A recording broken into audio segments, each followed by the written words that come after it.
आपके माइंड में एक क्वेश्चन चल रहा होगा, आईसीआर 2025 में एडमिशन लेने के लिए हम जा रहे हैं।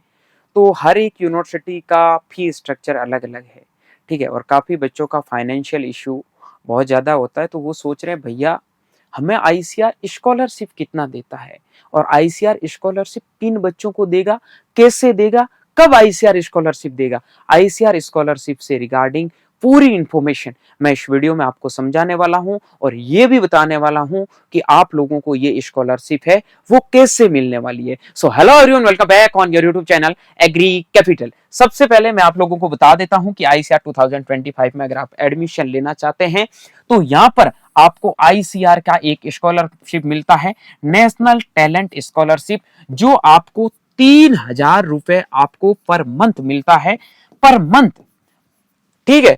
12 महीने के आपको 36 के रुपए आपके अकाउंट में आते हैं।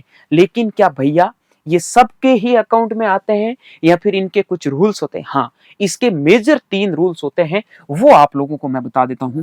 पहला रूल ये है, सबसे बड़ा, बाकी फॉलो करो या ना करो, ये फॉलो करना जरूरी है कि आप जिस स्टेट में रहते हैं, जैसे कोई बच्चा मान लो राजस्थान का है और वो किसी भी आईसीआर के द्वारा राजस्थान की कॉलेज में एडमिशन लेगा तो उसको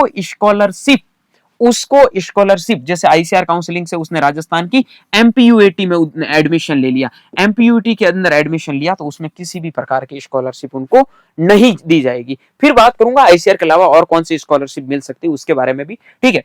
फिर तो क्या करना है, अगर आप राजस्थान से हैं तो आपको राजस्थान में कोई भी कॉलेज नहीं लेना है। आपको कॉलेज आप चाहो तो गुजरात में ले लो, आप चाहो तो यूपी में कॉलेज ले लो, आप चाहो तो एमपी में ले लो, लेकिन राजस्थान में नहीं लेना। अच्छा, ठीक है।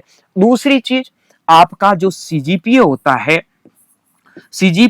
है, ठीक है, जो आपका क्यूमुलेटिव आपका ग्रेड पॉइंट होता है, ठीक है, वो हर सेमेस्टर में 7+ होना चाहिए, 7+ होना चाहिए, ठीक है। ये आपका सीजीपीए होना चाहिए। एससी एसटी में रिजर्वेशन होता है, वो काफी कॉलेजों में 6.5 तक देते हैं। काफी कॉलेज तो ऐसे ही होते हैं जैसे पालमपुर वगैरह, उसमें आपका सीजीपीए 7.5+ होना चाहिए, ठीक है। ये आपके अलग अलग क्रेडिट के अकॉर्डिंग बनते हैं। मैंने ये सारी चीजें ऑलरेडी अलग से वीडियो में समझा रखी है कि आपका सीजीपीए है वो कैसे बनता है क्रेडिट सिस्टम के अकॉर्डिंग। सीधी बात यही है कि भाई परसेंटेज जैसे बनते हैं उनके अकॉर्डिंग ही रहता है, थोड़ा बहुत डिफरेंस होता है परसेंटेज सीजीपीए में, ठीक है। बाकी बनता यही है कि 100 में से अगर आपके 70 नंबर आ रहे हैं तो वो 7 सीजीपीए के समथिंग ऐसे काउंट होता है ना, ठीक है।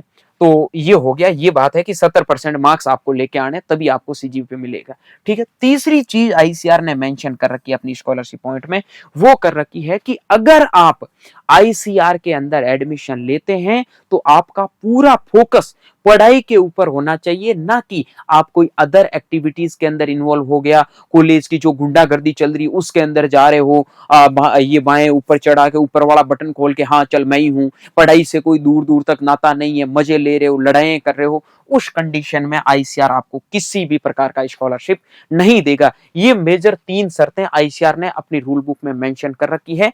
अगर आप यूजी लेवल की एनटीएस लेना चाहते हो, पहले 2000 होती थी, काफी टाइम से ये बढ़ाकर 3000 रुपए आपको पर मंथ कर दी है, और वो तभी मिलेगी जब आप अपने स्टेट को छोड़कर किसी और स्टेट में एडमिशन लोगे। भैया इनके अलावा आप मुझे ये चीज बता दीजिएगा कि हम यहाँ पे एडमिशन लेने के लिए जा रहे हैं, ठीक है, हम यहाँ पे एडमिशन लेने के लिए जा रहे हैं, लेकिन यहाँ पे एडमिशन तो ले लेंगे, एडमिशन तो हो जाएगा, ये आईसीआर का अगर स्कॉलरशिप नहीं मिला तो हमें कौन कौन सा स्कॉलरशिप मिलेगा उस चीज को समझाता हूं। पहले मैं आपको बता देता हूं कि आईसीआर का जो ये स्कॉलरशिप है ना मेरे भाई, ये जो आईसीआर का स्कॉलरशिप है ना, आपके आईसीआर के जो 4 राउंड की काउंसलिंग होती है उनमें अगर आप एडमिशन लोगे उनके थ्रू, पहले राउंड से दूसरे तीसरे चौथे में किसी में आपको कॉलेज मिली तो आपको आईसीआर स्कॉलरशिप देगा। उसके अलावा आईसीआर का मॉपअप राउंड होता है। क्या होता है?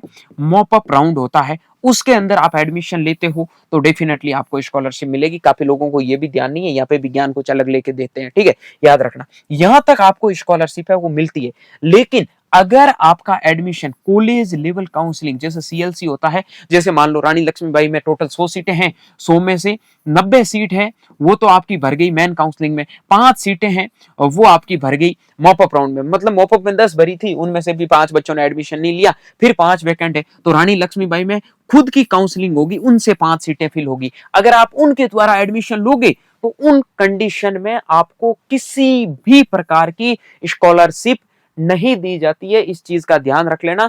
यूनिवर्सिटी कोई आपको देती तो वो अलग बात है, आईसीआर यहाँ पे कोई रेस्पॉन्सिबल नहीं होगा या कोई स्कॉलरशिप आपको नहीं देगा। सर एक चीज बताइए कि आईसीआर के अंदर सिर्फ एग्रीकल्चर के अंदर ही स्कॉलरशिप मिलता है या सारे कोर्सेज के अंदर? आईसीआर के अंदर चलने वाले 13 के 13 कोर्स, पहले 12 था, इस बार एबीएम स्टार्ट कर दिया, 13 का 13 कोर्स में अगर आप अपने स्टेट को छोड़ोगे और जो रूल्स मैंने बताए वो फॉलो करते हो तो डेफिनेटली आपको आईसीआर की स्कॉलरशिप मिलेगी। अब ये बता दीजिए भैया कि जो हमारी स्कॉलरशिप आती है वो हमारे बैंक के अकाउंट में आती है सीधी, और अकाउंट में आती है तो कैसे आती है, क्या प्रोसेस है, कितने टाइम बाद आती है? देखो काफी कॉलेज क्या करते हैं, आपको फर्स्ट सेमेस्टर क्या है हुआ तो फर्स्ट सेमेस्टर के अकॉर्डिंग, यानी कि सीधी बात है सेमेस्टर वाइज आपको स्कॉलरशिप देते हैं, ठीक है।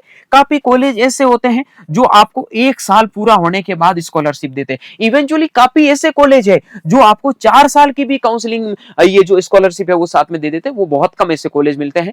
पहले काफी मेरे दोस्तों के साथ हुआ था, उन्होंने मेरे को ये चीज बताई थी, ठीक है।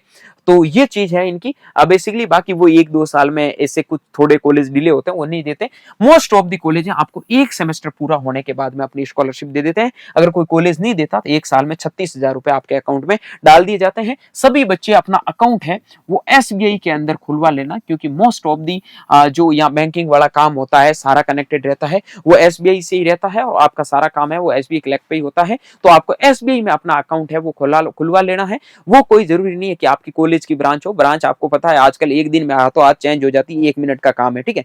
तो आपके नियर जो भी एसबीआई का बैंक है, ब्रांच है, उसमें जाके आपको एसबीआई का अकाउंट खुलवा लेना है। उस अकाउंट में आपको आईसीआर का पैसा दे दिया जाएगा। ये जितनी भी जो प्रोसेस होती है, कॉलेज में जाने के बाद में आपको फॉर्म भरवाया जाता है और उसके द्वारा आपके खाते में डाल दिया जाता है। अब अगला क्वेश्चन आपका ये उठता है कि भैया अगर हमें आईसीआर का स्कॉलरशिप नहीं मिलता है, जैसे हमने बीएचयू में सीधा एडमिशन ले लिया या फिर हमने स्टेट में कहीं और एडमिशन ले लिया, तो हमें कोई स्कॉलरशिप मिलेगी? तो बता देता हूँ। बीएचयू में सीधा एडमिशन लिया तो बीएचयू एक बीपीएल वालों को और एक पीडब्ल्यूडी वालों को 25,000 रुपए का स्कॉलरशिप देता है। उसके अलावा किसी को कोई स्कॉलरशिप नहीं देता है, ठीक है।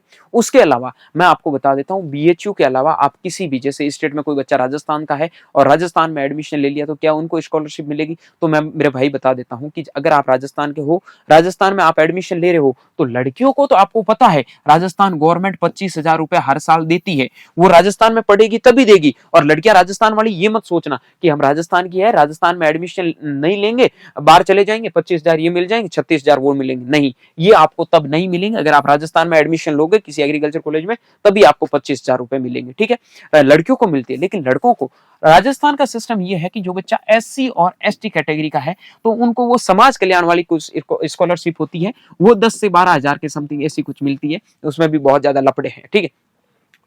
बाकी बात करता हूं, जो बच्चे एमपी से बिलोंग करते हैं, ठीक है, यूपी से बिलोंग करते हैं, तो उनको यूपी गवर्नमेंट होगी, यूपी वालों को एमपी गवर्नमेंट होगी, वो स्कॉलरशिप देते हैं, ठीक है। तो ये आईसीआर का मोटा मोटा स्कॉलरशिप का सिस्टम है। बाकी आपके कॉलेज पे डिपेंड करता है कि कितनी स्कॉलरशिप किस बच्चे को देनी है। ये सारी चीजें मिला के उनके ऊपर डिपेंड करता है। आई होप कि ये जो भी चीजें स्कॉलरशिप वाली मैंने आप लोगों को समझाई है, आप अच्छे से समझ गए होंगे और आपको सारी चीजें अब एकदम क्लियर हो गई होगी। और एक चीज बता देता हूं, अपनी स्कॉलरशिप को बनाए रखने के लिए आपका सीजीपीए 7 होना जरूरी है, और उसी को मेंटेन करवाने के लिए हमने स्टार्ट किया है आपके लिए ग्रीन ग्रेजुएट बैच। इस वीडियो के डिस्क्रिप्शन बॉक्स में एग्री कैपिटल के ऐप का लिंक मेंशन है, वहां से जाके आज ही ग्रीन ग्रेजुएट के बैच को ज्वाइन करिएगा। मात्र 2,000 4 साल के लिए फीस है, उनमें आपके 36,000 में 34,000 सेव करवाने की गारंटी हमारी है। क्योंकि 36,000 में 2,000 आपको फीस भरनी है, बाकी 36,000 1 साल के 4 साल के कितने होंगे सोच के देखो, 1.5 लाख के समथिंग पैसा जाता है, ठीक है। तो 1.5 लाख में हमारा 2,000 ही देना है वो, और गारंटी लेते हैं भाई स्कॉलरशिप कहीं जाने वाली नहीं है। और अगर कोई बच्चों की स्कॉलरशिप नहीं आई, दूसरा कोई रीजन हो गया, तो उसके बारे में हम कोई कुछ नहीं कह सकते। मेहनत आपको करनी होगी और सारी चीजें मैंने आप लोगों को बता दी है। ऐसे ही वीडियोस देखने के लिए आप एग्री कैपिटल के यूट्यूब चैनल को सब्सक्राइब कर लेना, बेल आइकन को प्रेस जरूर कर लेना। टाइम टू टाइम मैं ऐसे ही वीडियो के साथ मैं आपसे मिलता रहूंगा। मिलता हूं जल्द एक नई वीडियो और नए अपडेट के साथ में। तब तक के लिए स्वस्थ रहे, मस्त रहे, देखते रहे एग्री कैपिटल का यूट्यूब चैनल माई चौधरी बीएचयू के साथ। Thank you very much.